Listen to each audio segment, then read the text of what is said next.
Hello friends, welcome back to another episode of Quick Bites. I'm your host, Chef Walter. And today, what is the Arabic dish called dolma?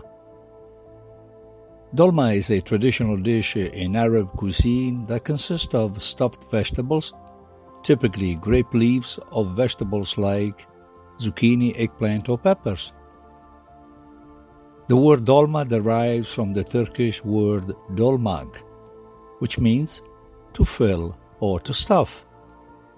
It is a popular dish in many Middle Eastern and Mediterranean countries, including Lebanon, Syria, Turkey, and Egypt.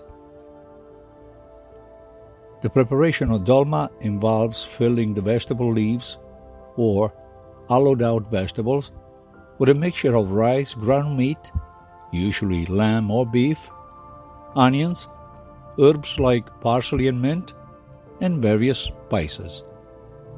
The filling can vary depending on regional variation and personal preferences.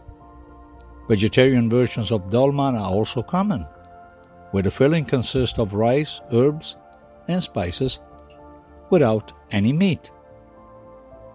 Once the vegetables are stuffed, they are usually arranged in a pot and cooked with a liquid such as water or vegetable broth.